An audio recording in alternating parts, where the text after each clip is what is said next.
Bismillahirrahmanirrahim. Assalamualaikum warahmatullahi wabarakatuh. Salam sejahtera bagi kita semua.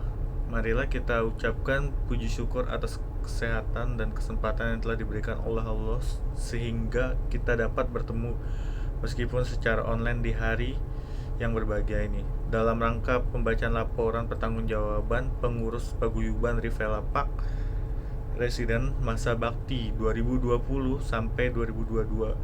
Sebelum saya membacakan laporan pertanggungjawaban lebih lanjut, izinkan saya mewakili seluruh pengurus paguyuban untuk mengucapkan terima kasih atas segala bentuk dukungan dan kekompakan Bapak Ibu sekalian, baik itu bersifat moral ataupun moral, yang menjadi penyemangat kami untuk terus berkontribusi positif dalam mewujudkan Rivela Park Residen yang aman, nyaman, dan harmonis.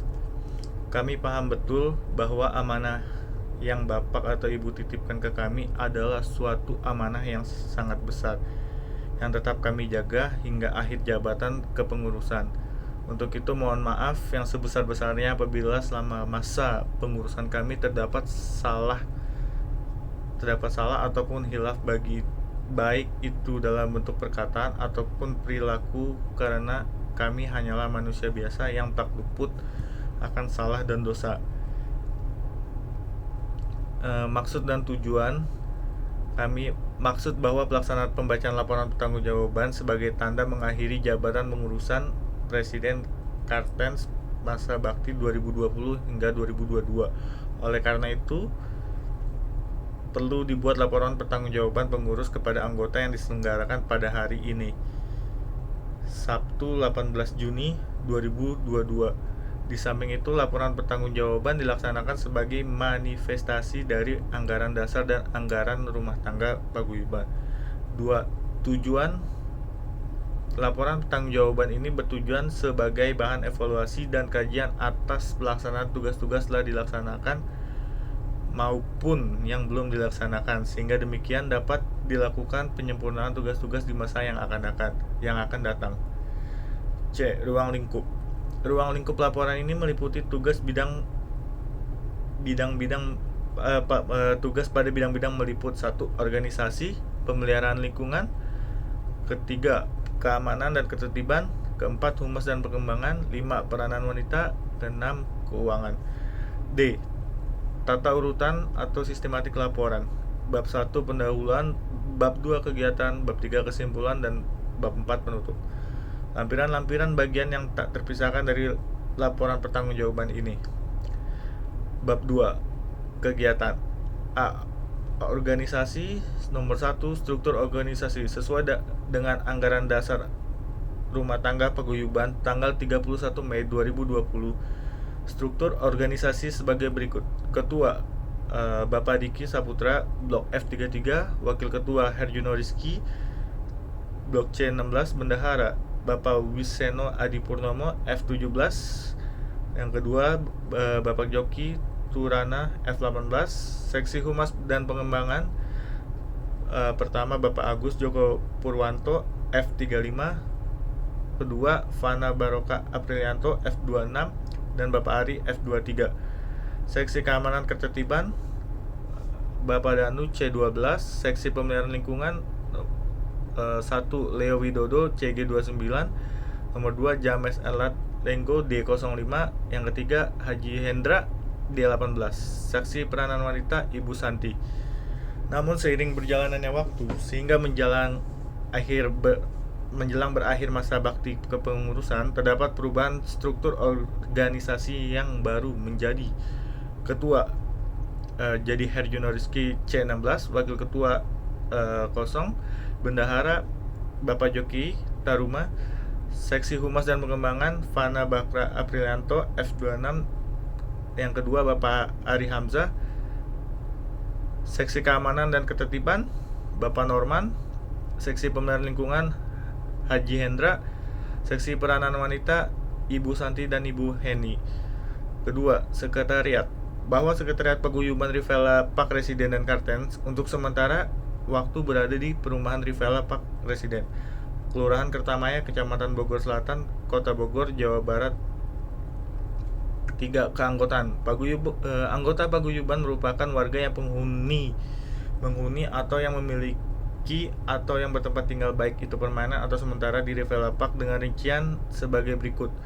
Blok A ada 6 unit, Blok B ada 8 unit, Blok C 16 unit, Blok D 28 unit, Blok E 9 unit, Blok F 29 unit, Blok I 12 unit, Blok J 5 unit, Blok K 3 unit, Blok CG 23, Blok CH 6 unit, Ruko 4 unit. Dengan total 154 rumah plus Ruko 4 unit sesuai program kerja kepengurusan paguyuban periode Mei 2020 sampai April 2022, diharapkan seluruh warga memiliki kepedulian untuk saling menghargai dan menyayangi sesama sebagai satu keluarga besar dan tujuan ketentraman dan aman. Yang B, pemeliharaan lingkungan. Sebagai informasi, seksi pemeliharaan lingkungan memiliki 3 personel pertanaman dengan sistem jam kerja dari Senin sampai dengan Sabtu pukul 7 sampai 15.00. Adapun pencapaian yang telah kami lakukan, pertama, perbaikan pagar GRC menjadi pagar besi di kolam renang karena telah berkarat dan amblas. Kedua, pengadaan jasa angkutan sampah rumah tangga setiap hari Senin, Rabu, dan Sabtu. Yang ketiga, penanaman pohon estetika. Keempat, perbaikan blok I. Yang kelima, pemasangan dan pemeliharaan lampu taman dan lampu jalan. Keenam, pengadaan mesin potong rumput dan mesin semprot. Nomor 7, pemeliharaan taman berupa pemotongan rumput sesuai dengan ruang lingkup dan batas perumahan. 8, pemeliharaan kebersihan jalan. Ke-9, pengadaan seragam pertamanan. Ke-10, pengadaan prasarana pertamanan seperti sapu, kantong sampah, gunting, dan lain-lain. Ke-11, fogging, pencegahan DBD setiap 4 bulan sekali. Ke-12, perbaikan mesin kolam renang. Ke-13, perawatan kolam renang. Ke-14, pemberian THR kepada personel senilai 1 bulan gaji senilai 1 bulan gaji setiap tahun di bulan Ramadan. Yang C, keamanan dan ketertiban. Sebagai informasi, paguyuban memiliki tenaga security berjumlah 7 personel dengan sistem penjadwalan kerja 2 personel di pagi hingga malam dan 3 personel di malam hingga pagi hari. Adapun pencapaian yang telah kami lakukan: 1. Pembuatan surat kontrak kerja dan personal keamanan yang sebelumnya tidak pernah dilakukan. 2. Pengadaan asuransi untuk personel keamanan. 3. Pemasangan nama blok jalan sebanyak 7 titik. Keempat, pemasangan cermin cembung sebanyak 5 titik. 5. Pemasangan gate otomatis untuk mengatur akses keluar masuk. Keenam, pengadaan alat bantu keamanan, rambu, senter, walkie-talkie, dan lain-lain. Ketujuh, pengadaan seragam dan sepatu security setiap tahunnya. 8. Pengadaan mesin absen. Ini dipakai untuk personel keamanan dan pemeliharaan lingkungan. Ke-9, pengadaan unit komputer. Ke-10, koordinasi aktif dengan pihak Babinsa dan Babinmas daerah setempat. Ke-11, pemberian THR kepada personel senilai 1 bulan gaji setiap tahunnya di bulan Ramadan.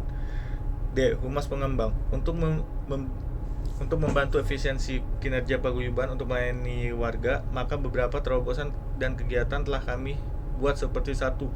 Pembuatan one stop solusi application Rivalian. Kedua, pembuatan fitur panic button. Ketiga, pembuatan fitur online mart. Keempat, pemasangan jaringan penunjang CCTV IndiHome. Kelima, pemasangan CCTV di 17 titik lokasi. Keenam, integrasi layanan pembayaran IPL dengan mitra. Ketujuh, pemasangan spanduk himbauan penjagaan COVID-19 dan lainnya. E. Peranan wanita. Untuk menunjang kinerja pengurus paguyuban, beberapa kegiatan ataupun pencapaian yang telah dilakukan. 1. Melakukan pengawasan terhadap kinerja tim pemeliharaan lingkungan. 2. Belanja rutin keamanan dan ketertiban, aqua, galon, kopi, gula, dan lain-lain. Pemeliharaan lingkungan, aqua galon, bensin, potong rumput, dan lain-lain. Dan IT, iuran langganan IndiHome, hosting, dan lain-lain. Mempersiapkan kegiatan atau pertemuan rutin pengurus paguyuban. Yang F, keuangan. Untuk mengatur ataupun manajemen keuangan khususnya dari pembayaran IPL warga Rivalian, bendahara bekerja sesuai dengan mekanisme permohonan anggaran yang dilakukan oleh tiap koordinasi seksi dan disetujui oleh seluruh anggota pengurusan paguyuban. Laporan pertanggungjawaban keuangan setiap bulannya dapat dilihat dan diunduh melalui website www.rivelian.com secara transparan, lugas, dan jelas. Bab ketiga, kesimpulan. 1. Bahwa dari laporan tersebut di atas, maka kegiatan dapat dilaksanakan dengan diselenggarakan oleh pengurus paguyuban sudah semaksimal mungkin. Kedua, bahwa pengurus masa bakti paguyuban 2020 hingga 2022 sudah berusaha semaksimal mungkin. Namun demikian, kita sadar tidak ada memuaskan keinginan seluruh warga, namun berkat kerjasama dan rasa kebersamaan dari rekan-rekan sehingga dapat berjalan sebagaimana mestinya. Ketiga, bahwa pengurus dapat memberi pelayanan kepada warga baik itu dari sisi keamanan dan juga pemeliharaan lingkungan maupun dalam pelayanan lainnya. Keempat, bahwa perlu kesadaran dari warga untuk melakukan pembayaran IPL untuk meningkatkan kualitas hunian yang kita cintai. Kelima, bahwa perlu kesadaran dan partisipasi aktif dari warga untuk menjaga persatuan dan keharmonisan dalam bertetangga untuk menciptakan kondisi yang aman dan tentram. Yang kelima, bab keempat, penutup. Demikianlah hasil laporan pertanggungjawaban kami sampaikan. Kami menyadari bahwa selama kepengurusan masih banyak kekurangan yang mesti kita benahi bersama, baik itu dari sisi infrastruktur, fasilitas umum, keorganisasian. Namun percayalah Bapak atau Ibu yang terhormat, dengan segala keterbatasan yang ada, kami tetap berjuang untuk mengisi dan bahu-membahu atas nama persaudaraan dan persatuan. Untuk itu kami juga berharap kepengurusan yang akan datang akan membawa rival lapak presiden menjadi semakin baik lagi sesuai dengan amanat ADRT yang terbentuk. Wabillahi taufiq wal hidayah. Assalamualaikum warahmatullahi wabarakatuh. Bogor, 8 Juni 2022. Ketua Paguyuban.